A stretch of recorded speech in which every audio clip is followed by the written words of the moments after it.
everyone, it's me Aditya Rai back again with operating system and graphical user interface part 2. As I said in the previous video that I will be making one more video about operating system and graphical user interface, but sorry for your inconvenience that I have to make one more video, means part 3 for this topic. So please watch that video too. I will be making it soon. So today I have uploaded this video part 2 and I will be uploading part 3 soon. So let's see what I have made in this part 2. Our first topic is functions of an operating system. So some functions of an operating system are booting the computer. It is the startup procedure of the computer system. It allows the user to perform the task with the help of set of programs. Means it is the startup procedure of the computer system. When you have buy the computer, you have switched on, so the operating system will set up a set of programs in this computer system. The process is called as booting. So our second point is loading the programs in the memory. As soon the computer is ready, the operating system loads certain programs automatically in the primary memory. It helps the user to execute the program for proper results. A third point is managing resources. It coordinates between the software and hardware in the computer system.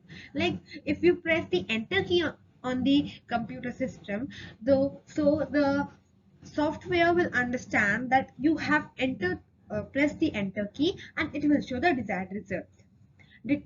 Our fourth point is detecting and correcting errors. If the supporting hardware or software does not work properly, then the operating system tries to rectify it and also guides the user to take necessary steps.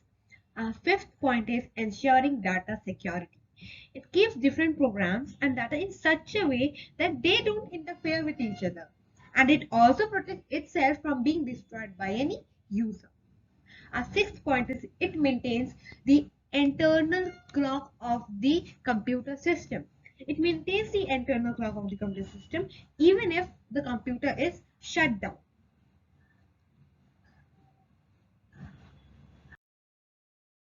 Our second topic is modes of an operating system. There are different approaches by which an operating system performs tasks. They are explained as under in batch processing, multiprogramming and multiprocessing. These three I will be discussing now. So let's go for the first topic, batch processing.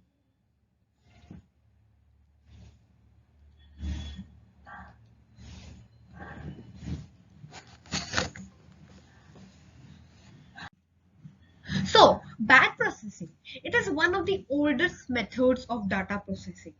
It is applied in multi-user systems where similar jobs are submitted to the CPU for processing. First, the jobs are read and these jobs are grouped in the same batch. Like sections are divided in any school. A section, B section, C section, D section. So in same way, computer divides the tasks. So uh, then sometimes these jobs are classified as long jobs that require more processing time and short jobs which require less processing time. Thus, in the batch processing system, the batch jobs are executed automatically one after another.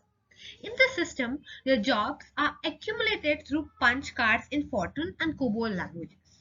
The main function of batch processing system is to execute job in a particular sequence. Once the job is loaded in the primary memory, it becomes ready for the processor.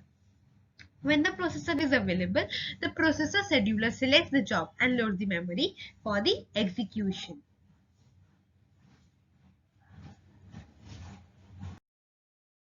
So, disadvantages of batch processing system. So before that, I want to make this diagram clear to you that what this diagram tells. This is how and batch processing works. So job 1, it is added to the batch and this will come in this CPU and it will just means one job is added to one batch and that job only will be done in the first. And the batch processing system works on first come, first serve. Now, job 2 will be done after completion of this job 1, and then job 2 will be done after completion of this job 3 will be done, and it is done in batches. And an operating system acts as in a link, which I have told you before in my previous video. So let's see some disadvantages of batch processing system. The system does not set any priority for execution of the jobs. Once, point 2, once the process begins, the execution of jobs automatically takes place after one after the another. Means it doesn't have a particular time for any job. The CPU time and memory is underutilized. Means it is not utilized much. And batch processing system is a bit time consuming. So these are some of the disadvantages of batch processing system. So, multiprogramming. In this, two or more independent programs can be executed by the same computer with optimum utilization of the main memory of the system. In multiprogramming, when one program is waiting for input-output transfer, there is another program ready to utilize the CPU.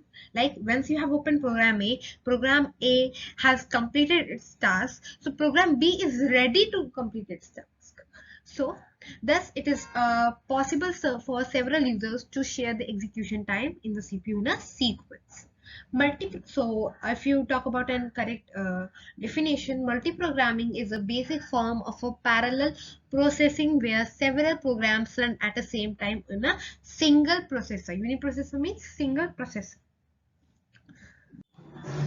So, the operating system executes a part of one program first, then a part of another, and so on. However, for the user, it appears as if all programs are being executed at the same time.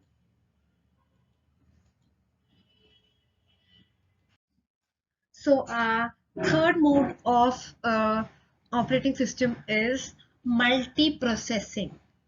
A system in which two or more CPUs are available independently is called multiprocessing.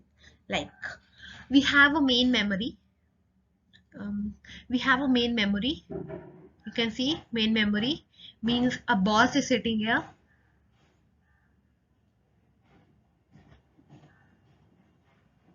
A boss is sitting here. Here are the employees, and employees are working carefully, and main memory is seeing what they are working. So it is actually for an official work. I have just given an example, but literally it is used in offices, schools, and colleges. Multiprocessing means one is the head, means one big computer is sitting there, and small little computers are working, and they are doing their work, and main memory is supervising their work. So this is how and multiprocessing works. So let's see differences between multiprogramming and multiprocessing. So multiprogramming, in this system more than one application, program or task is running on a single processor, whereas in multiprocessing we have several processors and tasks are running independently on one single processor at the same time. So the in multiprogramming, the user executes the program within the given time slot, whereas in multiprocessing, the user executes the program independently with no time limit, because the computers are divided and the main memory sees what are they working and saves the program. So thank you for watching my video. If you like my video, please like, share, and subscribe, and please see part 3 also of my video, and in that I will be telling you types of graphical user interface and what actually graphical user interface is. So operating system is clear. Now I will be going for graphical user interface. So thank you for watching my video, and till that, please revise all the videos and like my video. Please like my video. Thank you. Bye. Thank you.